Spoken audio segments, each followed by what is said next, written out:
Alright, well, I was definitely doing something wrong earlier. I was getting like backwards readings. So this is a low pass filter, 30 megahertz. We're right here at 30. Well, no, actually, let's go here. 30's right there. So we take our center frequency and just go 30 with it. And it doesn't look like much, so it's kind of, I don't know, I think maybe I've calibrated this a few times. I feel like this thing's just not really that accurate. Okay, so we take our start frequency, go 10 megahertz, and then our stop, we'll go 100. Maybe something looks like that, but it's not very dramatic. Span, let's go 500 megahertz. So now we can see a little bit more, but let's see, 400. Some weird artifacts here.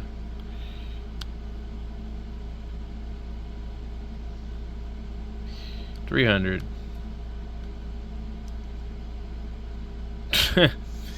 I don't trust the readings on this thing at all. Like, it's strange.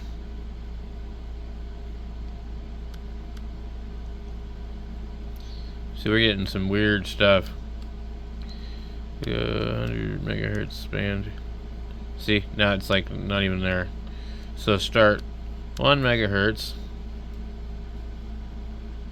And then stop 100. So we're looking at 100, and we move our cursor over here. That's 30 right there. It's already attenuating. So this is actually really more like about 18, if this thing's correct. So the way I did this was I went in here to display, trace, and I had trace 1. I went back, you go to format, log mag, back, scale per division, 10 dB. Somebody else on one of the other things had showed it to be 2.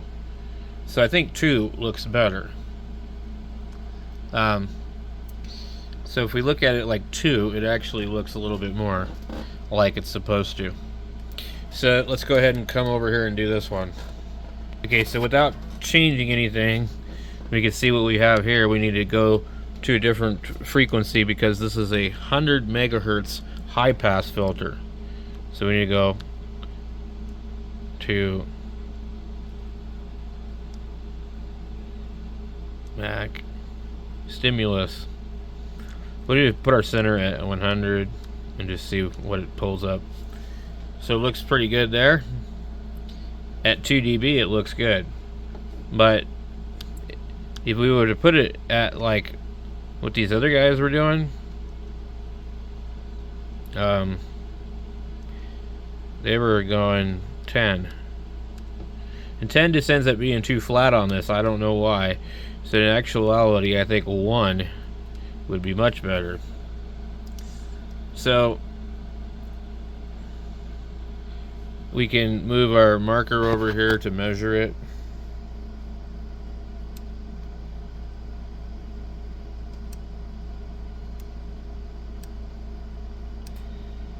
$147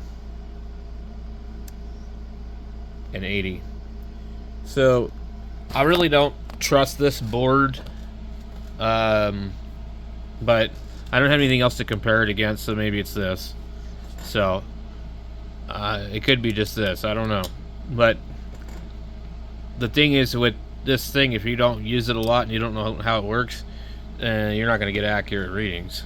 We've already seen that. So I'm not a huge fan of this board.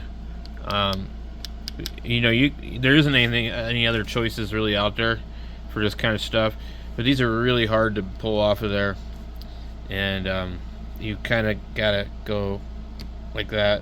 And after you pulled them off a few times, they're a little bit easier. So, and then you need to loosen your cables so you can rotate them, because otherwise you're not going to get them to go on here. So let's try this one here. So these are getting easier, but that means they're also getting worn out.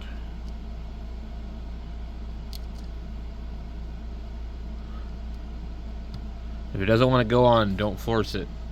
Okay, so now here that is a 430 megahertz. So we go stimulus center 430 megahertz. And now it actually looks like it's supposed to. Imagine that. Okay. So, also to mention here, if you look and you see I'm on S21 log mag. This is S21. They call one of them port 1 and port 0, or this one's port 1 and port 2. It's really annoying that they can't just keep like a standard thing for it. 0 and 1. 1 and 2, S11 and S21. So you need to make sure you got that correct. Also, this board is different than other boards that are being sold. There's older boards that have just different values, and they have suggestions on what you need to do to test it, but they're not for this board, so they won't work. So let's go to the next one here and see, okay, if I can pull these off while I'm on camera. It's like super hard, really. Okay.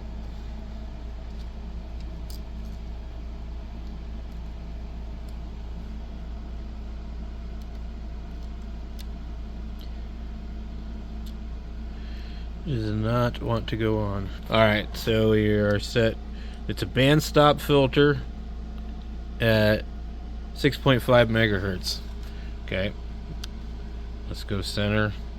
6.5. We got nothing.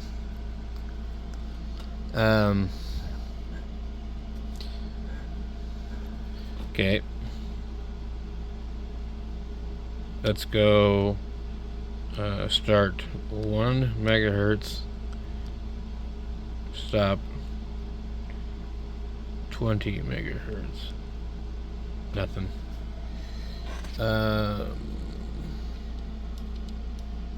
Yeah, I don't trust this thing. Band stop filter. It is definitely 6.5. Okay. Make sure all these are tight. I see something right here. Okay, so let's just start at 1 megahertz and we'll stop at 100. Still don't see anything. You know, I don't know. I don't trust this thing. Band pass, band stop. Okay, so at band stop, it should be all the way down the bottom there, but it should also come up a little bit.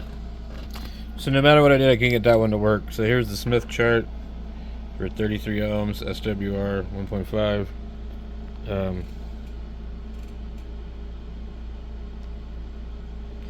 So it puts it right at where it's supposed to be. It says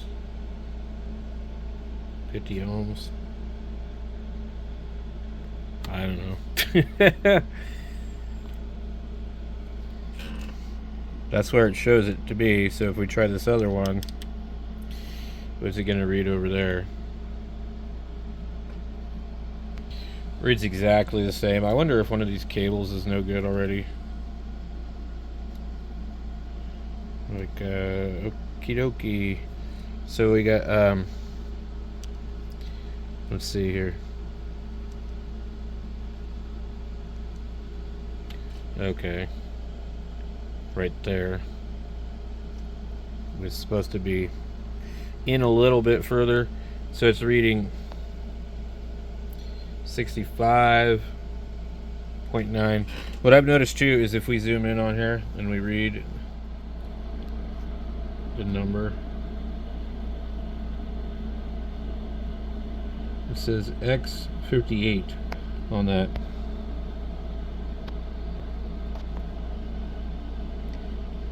This one says 330. Either 58 or 85, but not the advertised 75 that they're putting on there. So let's go ahead and see if we can get this one off of here. Man, this is a pain. So that shows 33 on there, and I'm getting 38 on here.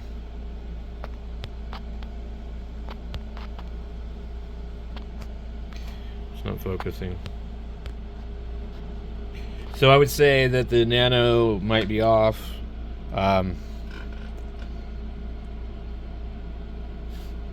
So I guess we could calibrate this with a known resistor, and see where the hell it reads on the chart.